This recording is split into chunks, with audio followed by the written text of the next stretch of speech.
안녕하세요. 경기도에 사는 30대 여자 직장인입니다. 평소에 다른 분들의 사연을 즐겨 듣고 있었는데요. 이 채널을 알게 된 건 다름 아닌 여동생의 소개로 알게 됐습니다. 너무 시시하고 보잘것없어서 평범하게 살아왔다고 자부해왔던 저였는데, 제가 결혼 준비를 하면서 믿기지 않는 일들이 저에게 일어났고, 그것 때문에 최근 우울증을 진단받았거든요. 나이가 차고 결혼을 준비하다 보니 주변에 있는 친구들이 겪고 있는 시댁과의 고부 갈등에도 깊게 공감하게 됐고, 결혼이 대체 뭐라고 제 인생을 이렇게 우울하게 만드나 눈물 짓는 일이 많았습니다. 왜 나에게만 이런 일이 일어나는지 처음에는 고통스럽고 아프기만 했는데요. 불면증과 우울감이 심해서 휴직을 내고 쉬고 있던 저에게 의사 선생님께서 말씀하시더군요. 누구에게 일어날 수 있는 일이고, 이런 일에 아픔을 겪는 사람들이 병원을 찾아온다고요. 정작 저에게 아픔을 주는 사람들은 떵떵거리며 잘 살고 있는데 말이죠. 하루에 한두 시간 여동생과 가만히 집에 앉아서 집안의 소일거리를 하다 보니 정말 공감이 되는 사연도 많았고, 내 이야기인 듯 속상한 사연도 많았어요. 마음이 많이 건강해지고 나아진 지금은 이 채널에서 사연을 보내는 많은 분들의 이야기에 저도 용기를 내어 제가 겪었던 일들에 대해 말해보려고 합니다. 여러분은 고졸 남자와 대졸 여자가 결혼해서 잘 사는 케이스를 많이 보셨나요? 저는 집안 사정이 좋지 않아서 열심히 살고 계시는 부모님에게 부담을 덜고자 대학을 포기하고 일찌감치 직장 생활을 했습니다. 실업계를 나와서 비교적 우수한 성적으로 졸업했기 때문에 자세히 밝힐 수는 없지만, 이름만 대면 알만한 직장에서 사무 업무를 담당했습니다. 하지만 정규직이 될 수는 없었어요. 이 직장, 저 직장 계약이 끝나거나 상사가 다른 곳에 전근을 가게 되면 저도 같이 정리가 되거나 불합리한 경우를 겪지 않았다고 볼 순 없네요. 그래도 요즘 같은 세상에 대학을 졸업하고도 취업이 어렵다는데 고마운 상사분들의 도움으로 꾸준하게 직장 생활을 이어왔어요. 계약직이지만 대기업을 다니다 보니 나름대로 돈도 모이고 실력도 쌓이면서 단순 격리 업무라도 일 잘하고 센스 있다고 자부하며 지냈지만 무시받는다는 생각도 많이 했어요. 친구들에게 이런 얘기를 털어놓으면 대부분 그러더라고요. 야, 그럼 너 언제까지 그렇게 살 거야? 아니면, 야, 그래도 너 정도의 그런 회사면 그냥 감사합니다 하면서 다녀야지. 이런 말을 자주 들었거든요. 지금 생각해보면 참 어린 생각 같아요. 무시라는 표현이 맞을지 모르겠지만, 회사에서 내가 중요한 인물이 되는 건 스스로가 만든다고 생각하거든요. 올라가야 할 벽이 높지만 무시받는다는 잡생각을 버리고 그 생각을 할 틈에 자기 발전을 위해서 더 열심히 능력을 쌓아야겠다고 생각했습니다. 그렇게 착실하게 제 밥벌이를 하며 지내다 보니 20대를 지나고 어느덧 30대 초반이 됐습니다. 일을 하는 게 너무 좋고 인정받는 게 좋아서 연애는 정말 생각해보지도 않았거든요. 주변에서 소개팅도 종종 들어오고 스쳐가는 인연들이 있었지만 이상하게도 마음이 가는 사람은 없더라고요.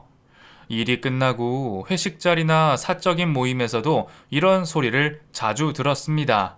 그렇게 좋은 직장 다니면서 괜찮은 남자 하나 못 꼬셨어요? 얼마나 눈이 높아서 그래? 다들 말은 제대로 하지 않지만 저 같은 학벌에 더 잘난 남자를 만나려나 보다 색안경을 끼고 보는 사람들도 많았고요. 하지만 저는 학력 전혀 상관없고요. 그냥 관심사가 공통되고 대화만 잘 통하면 그만이라 생각했어요. 부모님도 상관 안 하고 있는데 주변 친척분들이나 지인들은 대학 필요 없으니까 그냥 조용히 직업군인 소개시켜 줄 테니 시집이나 가라고 하고요. 그렇게 모든 것을 체념하며 주마다 소개팅을 다니던 저의 생각을 완전 뒤바꾸게 한 남자가 나타났어요. 바로 제 예비 남편이었던 사람의 이야기입니다. 예비 남편은 옆 부서의 과장이었어요.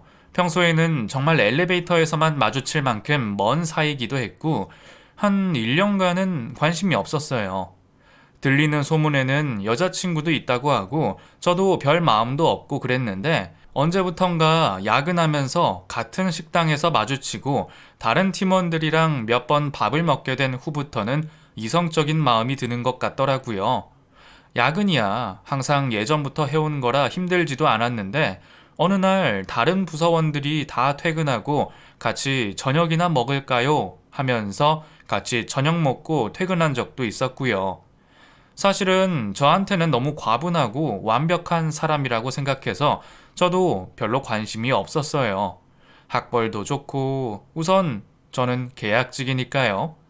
그렇게 서로 대면대면 지내다가 회사에 큰 프로젝트가 생기게 됐고 프로젝트가 진행될수록 부쩍 자주 부딪히곤 했습니다.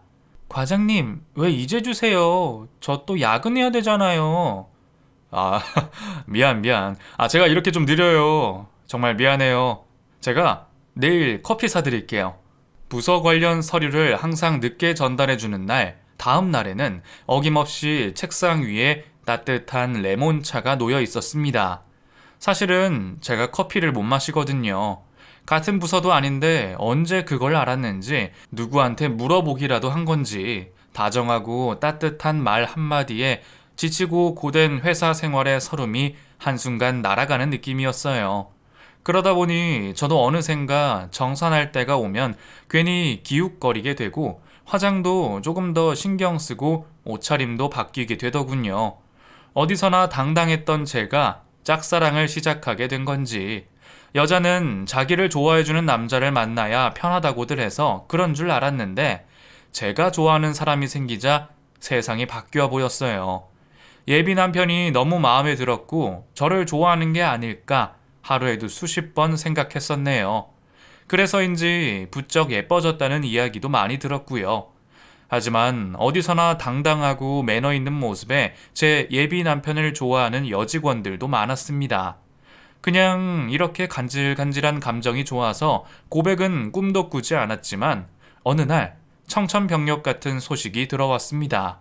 야, 김 과장님 여자친구 생겼다면서? 옆 부서 서 과장님이랑 같은 학교 나왔잖아요.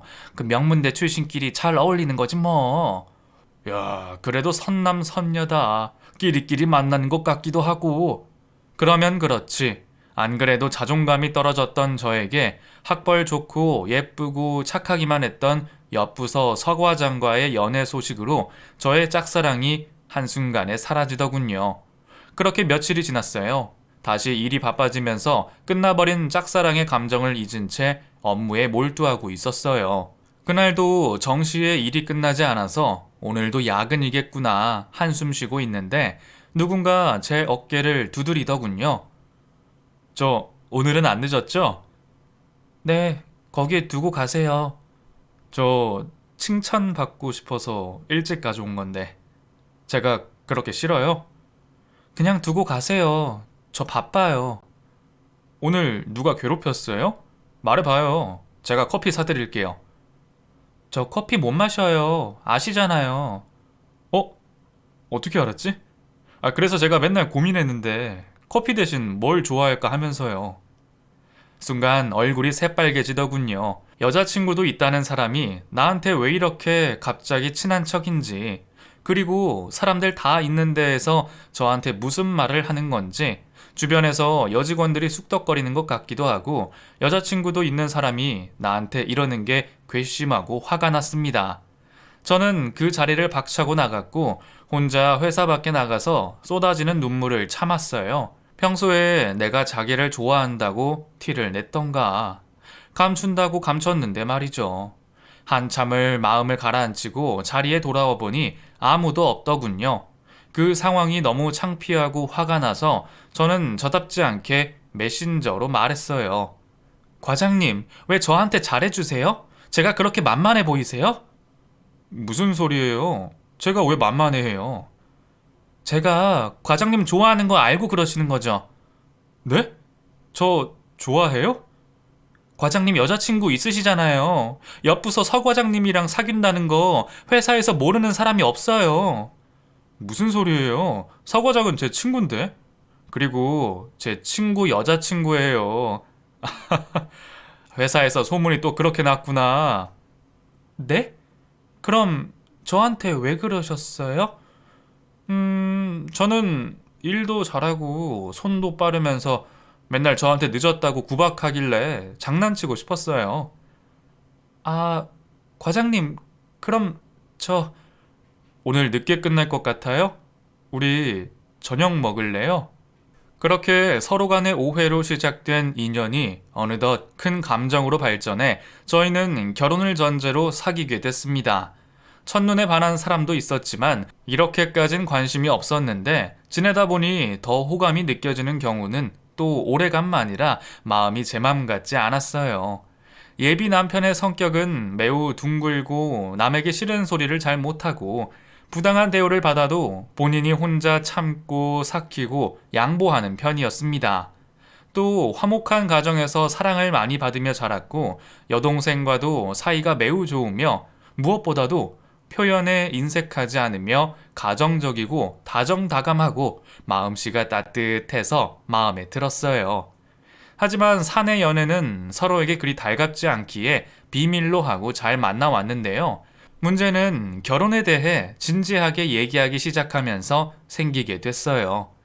저도 부모님께 예비 남편의 상황을 설명했어요. 서로 살아온 환경이 많이 다르지만 어쨌든 같은 회사에서 만나 서로 이해할 부분도 많을 것 같고 그 사람이 저를 주눅들게 하지 않을 자신이 있다고 하면 결혼을 반대할 이유는 없지 않냐면서요. 내심 불안했던 마음이 있었는데 한평생 열심히 살아온 부모님의 격려에 저도 힘을 냈습니다. 그런데 예비 남편은 그게 아니었나 봐요. 예비 시어머니가 될 사람이 심하게 반대를 사는 상황이었어요.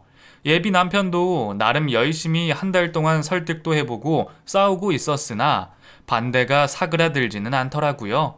대체 오빠네 부모님이 원하는 게 뭐야? 구체적으로 어떤 대화가 오가는데 그렇게 굳고 반대하셔? 계속 반대하지만 잘 얘기 중이야. 내가 잘 해볼게. 이렇게만 이야기하고 이 다음에 대한 진전은 전혀 없었어요. 계속 허락을 안 하신다. 오늘도 부모님과 이야기하며 싸웠다는 이야기에 특별한 이야기가 없었고요. 하지만 지금 생각해보면 예비 시어머니가 했던 이야기 하나하나 다 말하면 제가 상처받을까봐 일부러 이야기하지 않을 것 같기도 합니다. 그 당시에 저는 이렇게 차일피일 반대한다는 이유로 저와의 만남을 피하는 남자친구에게 화가 나고 배신감이 들었습니다. 나에 대한 확신이 없으니까 그런 거지. 부모님을 설득하겠다고 하지만 부모님이 반대한다는 이야기 듣고 마음 흔들리는 거 아니야? 계속 허락 안 하신다고 다른 대응 방법을 생각해서 소신대로 나갈 수 있잖아. 나는 그 확신이 중요한데 왜 이러는 거야? 참다 처음으로 화를 내본 거였어요. 우리 부모님은 가만히 있는데 오히려 제가 더 상처받을까 걱정하시는데 제가 오히려 결혼을 조르고 독촉하는 사람이 되는 기분이 너무나도 끔찍했습니다. 그렇게 서로 크게 싸우고 헤어졌는데 그 다음날 예비 남편이 출근하지 않았어요. 걱정이 된 저는 하루 종일 전화기를 붙잡고 있었는데 퇴근하고 나서 한참이 지난 한밤중이 되어서야 다시 통화했습니다. 스트레스로 갑자기 위경련으로 응급실에 갔고 예비 시어머니와 시아버지 모두 놀라서 병원에 쫓아왔는데 자식이 병원에 가는 걸 보고 마음이 조금 흔들려 했다고 하더군요. 그리고서는 이렇게 말했습니다. 상황 많이 궁금했을 텐데 미안해. 나는 매번 이렇게 부모님이랑 싸웠어. 허락 안 하는 이유 등등 너에게 이야기하는 게 괜히 미안했고 큰 변화가 없어서 딱히 뭐라고 해줄 이야기가 없었어. 그랬구나. 몸은 어때? 미안해. 그래서 이런저런 이야기하고 화가 나는 것도 당연하다고 생각했어. 하지만 이성적이기보다 나도 감정적으로 고생한다고 힘내라고 다독여줬으면 좋겠어. 말도 안 하는데 노력하고 애쓰는지 어떻게 알아? 그냥 반대한다고만 하면서 아무것도 모르고 다독여줄 수 있어? 상황에 따라 다르겠지. 모든 걸 다 이해하지만 한편으로 위로를 바랬었어. 제 입장에서는 저를 반대하는 이유가 누가 봐도 너무 확실해서 속이 상했는데 궁금하고 답답한 마음을 이해받지 못하는 것 같았습니다. 둘 다 잘못했다라기보다 각자의 상황이 있었는데 서로의 이해가 부족했기 때문이라 생각했습니다. 그렇게 저희는 끝을 향해 달려가는 것 같았어요. 하지만 사내 연애가 뭔지 그렇게 다투고 끝을 봤다고 생각을 했는데도 매일 얼굴 마주치고 지내다 보니 헤어지는 것도 쉽지 않았습니다. 중간에 다른 여자가 생겼다는 소문도 돌았고요. 하지만 저도 겪어봐서 알잖아요. 그것도 다 소문이고 흘러 지나가는 거라고 생각했어요. 그렇게 모르는 사람처럼 몇 개월을 지내다가 그날도 서로 마주치지 않으려 퇴근하는 길에 누군가 제 앞을 막아 섰습니다. 예비 남편이더라고요. 뭐야, 비키세요. 잠깐만 이야기하자. 잠깐만. 퇴근하려는 저를 돌아세우고서 그제서야 서로의 얼굴을 바라봤는데 서로 유심히 보지 않아서인지 얼굴이 많이 수척해졌더라고요. 예비 남편은 고민하던 저를 몰아세웠습니다. 나 이제 집에서 나왔어. 최근에 이사도 했고 너한테 이야기해주고 싶었는데 못했어. 부모님 반대 중요한 거 아니니까 우리 다시 만나보자. 너무 다른 환경, 우리의 관계는 끝이 보이는 것 같은데 큰 덩치로 울먹이며 저에게 이렇게 이야기하는 사람을 뿌리치기가 어려웠어요. 그렇게 보름 정도 고민한 끝에 저는 예비 남편과 동거를 하기로 했습니다. 저희 부모님께는 정확하게 이야기하진 못했지만 그냥 마음이 아파서 잠깐 친구네 집에서 지내겠다고서요. 처음에는 그토록 바랬던 결혼 생활을 하는 것만 같아서 행복하기만 했습니다. 그동안 떨어져 지냈던 순간이 믿기지 않을 만큼 관계도 돈독해졌고요. 서로 사랑하는 사람이 같은 집에서 살다 보니 한 방을 쓰게 되고 피임을 하긴 했지만 서로 내심 아이가 생겨서라도 결혼하고 싶다는 마음이 들었던 것도 사실이네요. 지금 생각하면 미친 것 같지만 주변에서 다들 아이는 혼수로도 가져간다고도 하고요.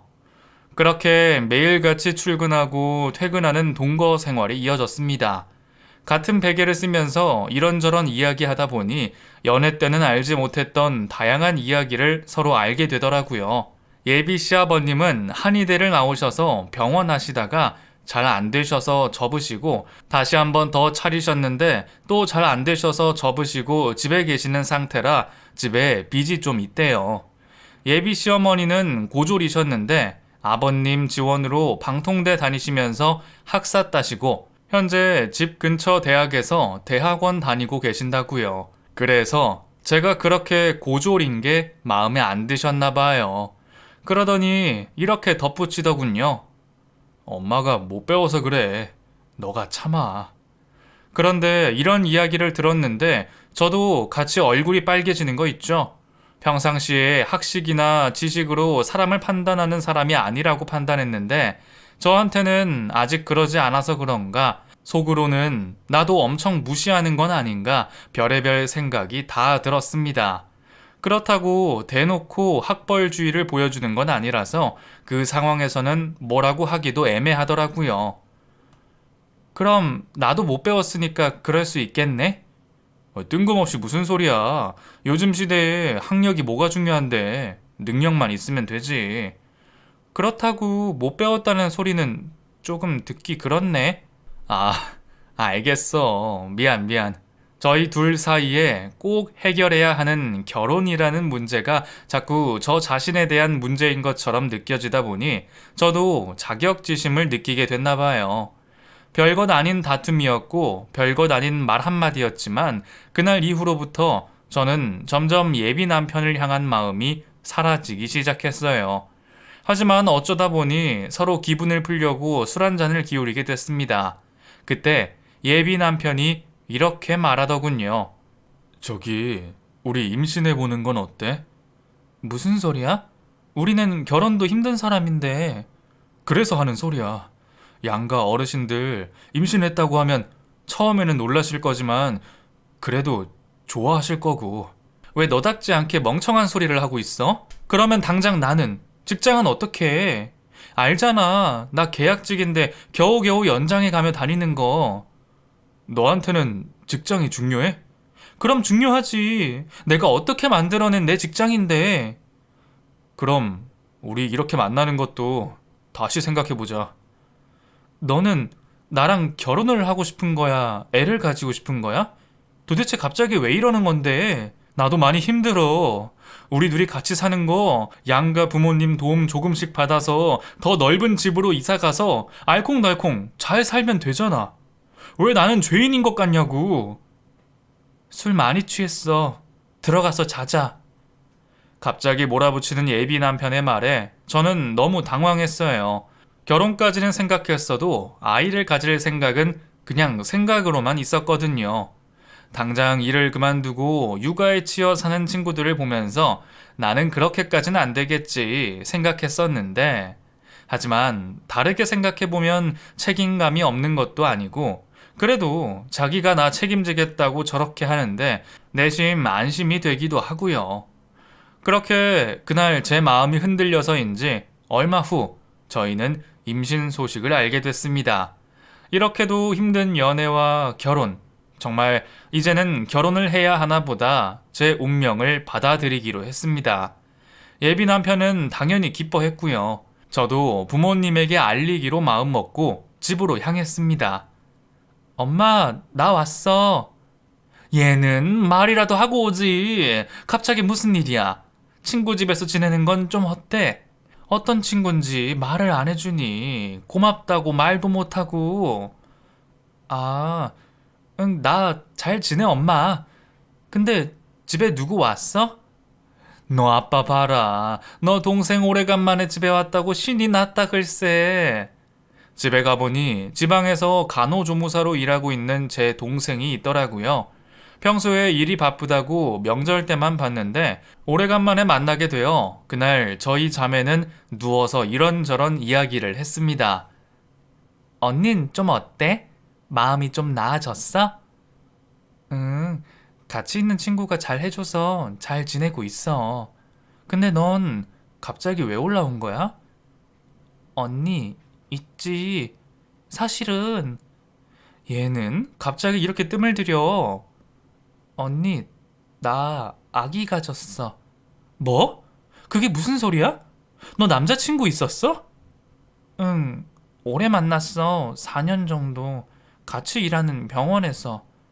야, 그럼 언니한테 말을 했었어야지.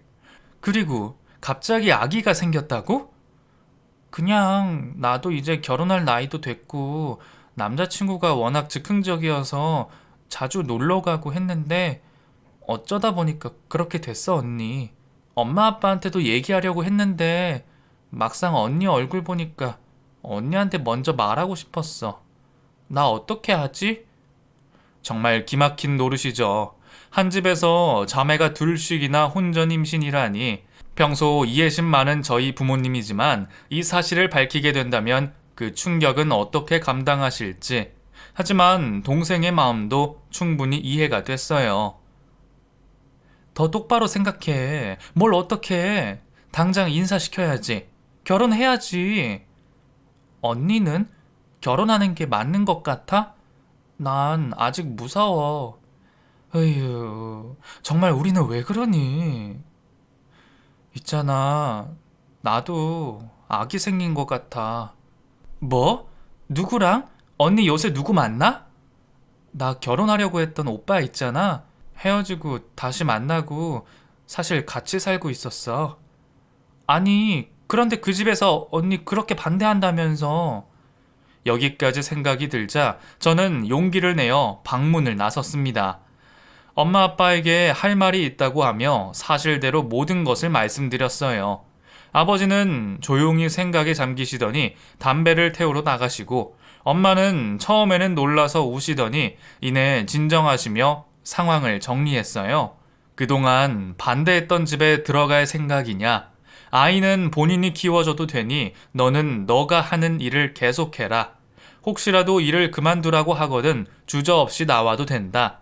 왜 진작 털어놓지 않았는지 엄마의 강인한 모습에 마음이 위안이 되고 용기가 생겼습니다. 그렇게 저희 집은 유례 없이 자매가 동시에 혼전 임신으로 결혼을 진행하게 됐습니다. 예비 남편에게는 모든 걸 이야기했고요. 처음에는 놀라는 눈치였지만 이미 어쩔 수 없지 않냐면서 이번에는 자기를 꼭 믿어달라고 본인 부모님을 잘 설득해 볼 테니 꼭 결혼해서 아이와 함께 잘 살아달라며 프로포즈를 받았습니다. 그렇게 저와 예비 남편은 상견례 자리를 마련했어요. 만남 당일 저희 아빠는 직장에 급한 일이 생겨서 늦게 오시게 됐고 어쨌든 정해진 시간도 있으니 식사부터 하자고 했어요. 양가 부모님 모시고 한식집에 갔는데 시어머님이 초면에 사돈될 저희 부모님께 대뜸 학벌을 물어보시는 거예요. 저희 아버지와 어머니 두 분 다 고등학교만 졸업하셨거든요. 엄마도 좀 기분이 상하셨는지 이렇게 말했습니다. 사돈댁께서는 학벌에 관심이 많으신가 보네요. 그러더니 예비 시어머니가 받아쳤어요. 저는 최근에 박사를 땄어요. 신랑이 의사인데 이 정도는 해야죠. 그러더니 듣고 있던 예비 시아버지는 무슨 이야기를 그렇게 하느냐고 예비 시어머니 얘기 끊으시고 죄송하다면서 사과하셨어요. 그리고선 예비 시어머니가 민망하셨는지 준비된 약주를 벌컥벌컥 드시더라고요. 그렇게 막말은 이게 끝이 아니었습니다. 그렇게 밥을 절반도 먹지 않았는데 예비 시어머니가 숟가락을 탁 내려놓더니 엄마에게 쏘아붙이더군요. 식사 다 하셨죠? 이 자리에 어떤 생각으로 나오셨는지 궁금합니다. 네? 아니 사실 상견례라 여기지 말고 오라는 얘기 전에 듣고 왔어요.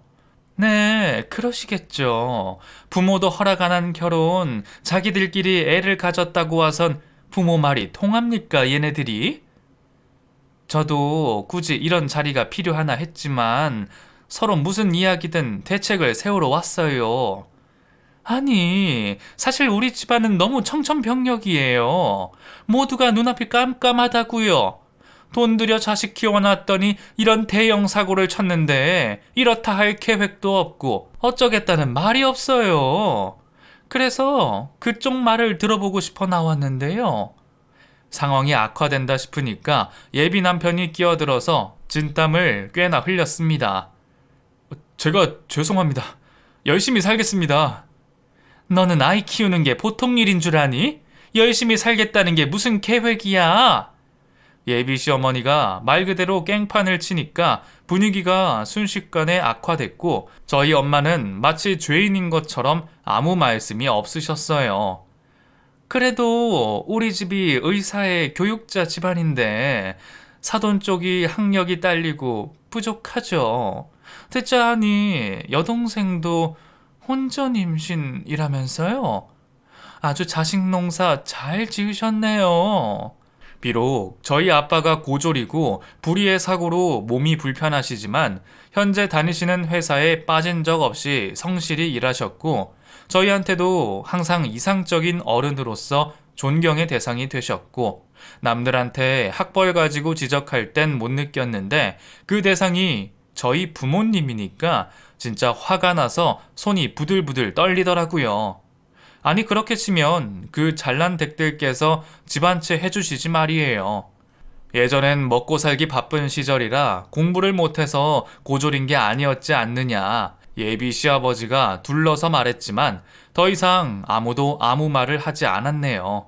저희 엄마는 속상하신지 눈물을 글썽이시더니 화장실로 가시고요. 그때 늦게 오신다던 저희 아버지가 들어오셨어요. 아이고 제가 많이 늦었습니다, 사돈. 얼어붙은 분위기에 누구라도 도착해서 분위기를 깨니 예비 시어머니가 조금은 누그러들더군요. 네, 저희끼리 이야기 좀 하고 있었어요. 저희는 식사 거의 마쳤는데요. 저도 밥 먹자고 이 자리에 온 거는 아니라서 괜찮습니다. 그렇게 엄마도 자리에 없고 분위기를 읽으신 아버지가 화제 전환을 하려고 하셨어요. 사돈 어른, 우리 이러지 말고 이미 이렇게 애들 결정된 거 서로 이야기나 해봅시다. 제가 인생 살면서 잘한 건 없지만 그렇다고 잘못하면서 지내지는 않았습니다. 넉넉하지 못하게 길러서 딸들 고생시킨 제가 죄인이죠. 그렇지만 사돈 어른도 저희 나이 되어 보면 아시지 않습니까? 누구나 세상 풍파도 겪다가 주변에서 도움도 받고 그렇게 단단하게 사라지는 거라는 거. 그야 그렇죠. 우리 애들이 다 컸다고 어른이네 하지만 어쨌든 우리 눈에는 애들이지 않습니까? 계획하지 않았던 일도 생기고 그게 또 나쁜 일이라고 볼 수 없는 게 어쨌든 세 식구가 서로 생긴 건데 사돈 어른께서는 그게 그렇게 마음에 드시지 않는다지요? 아니, 마음에 안 드는 것보다 애초에 안 맞잖아요. 결혼은 집안끼리 하는 건데 부모와 상의도 없이 애 가지고 온 게 말이나 되나요? 저도 살다 보니 말이 안 되는 일이 벌어지게 되는 일이 많았습니다. 저기 1시간 가면 그 마을 아시죠? 예전에 제가 그곳 출신이고 거기서 택시 운전을 했었거든요. 보시다시피 제가 몸이 완전히 건강하진 않습니다. 갑자기 옛날 얘기를 꺼내는 아버지를 말릴 새도 없이 아버지는 한풀이를 하듯 말을 쏟아내셨어요. 지금 여기 있는 제 첫째 딸이 말을 떼던 때여서 밤낮 가리지 않고 운전만 했습니다. 아니 그런데 어느 날 사람들이 웅성웅성 모여 있어요. 사고가 난 것 같은데 인적이 드문 곳이었거든요. 사고 처리를 도와드리고 그때 피투성이의 여자분이랑 아이를 병원까지 모셔다 드렸지 뭐예요. 그런데 세상이 참 기가 막힌 게요. 사고 처리 도와줬으니 과실조사 받으라 하더군요. 아니 그렇게 순식간에 저는 사고 가해자가 됐어요. 그땐 그랬습니다.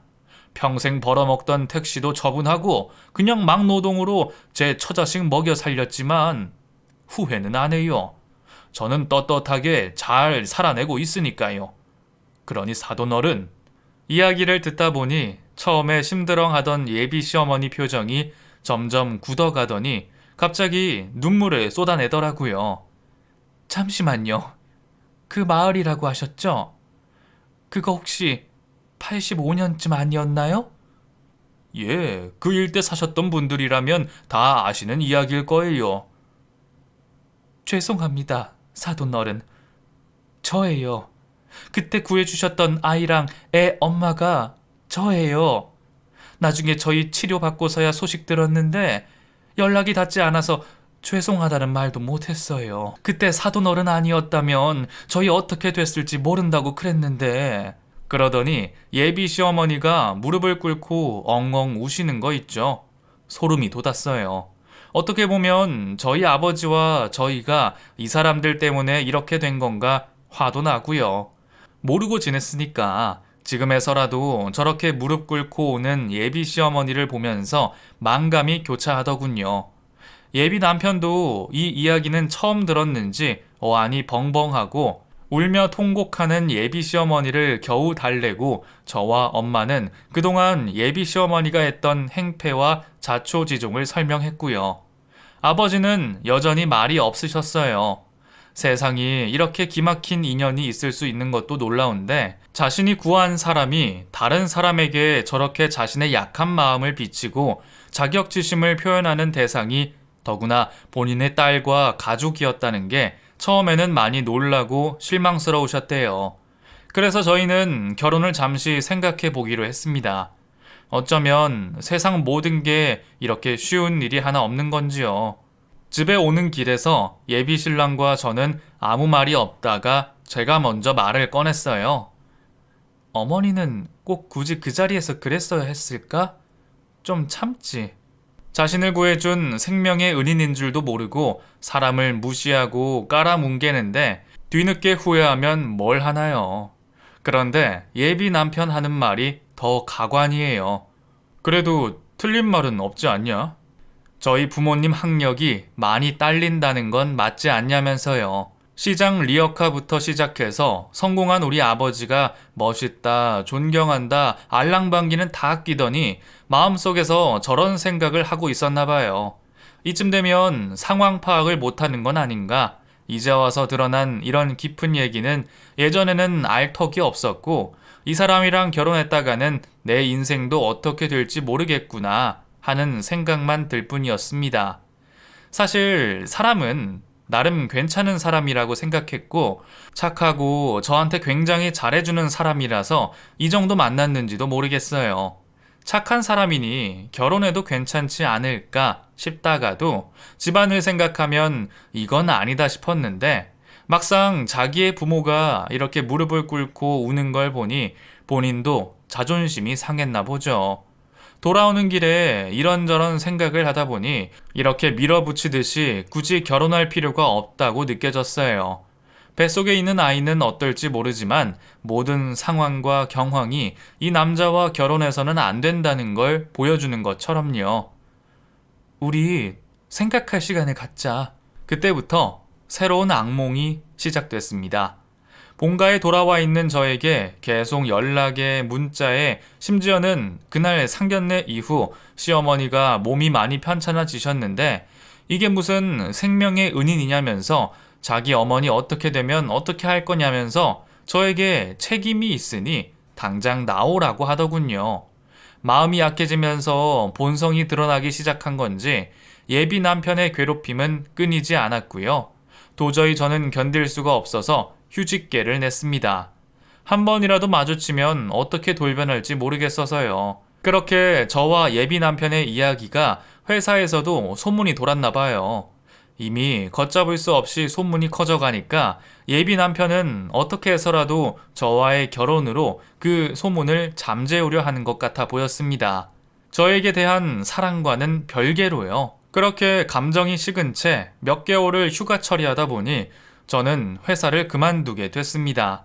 그동안 몸과 마음이 지치기도 했고 이 사람과 함께하면서 느꼈던 감정이 행복보다는 괴로움이 더 컸기 때문에 모든 걸 포기한 거나 마찬가지네요.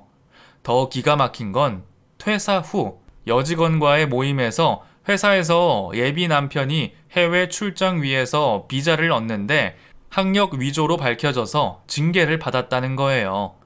연애 기간 내내 고등학교는 현지에서 나왔다고 했는데 갑자기 한국에서 특목고를 다니다 현지 고등학교로 유학 오게 된 거라 얘기하고 나중에 이민국에 제출해야 하는 중요한 서류 작성 중 어쩔 수 없이 사실 해군 특기생으로 대학을 진학 후에 학업에 소홀한 나머지 졸업을 못해서 어머니가 졸업장을 돈으로 사주셨다고 말도 안 되는 소리를 했다는 거 있죠. 그래서 마지막으로 통화했어요. 너 왜 이제서야 전화를 해? 나 할 말 있어. 그래, 우리 그냥 만나서 이야기하자.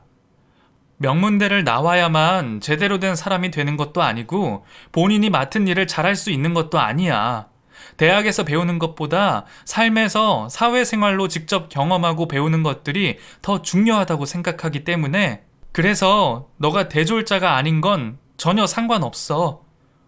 있잖아, 그건 하지만 이렇게 죄의식 없이 거짓말을 하고 평생 속이고 싶었다고 말하는 걸 보니까 도대체 이게 뭔가 뒤통수를 한 대 맞은 느낌이야.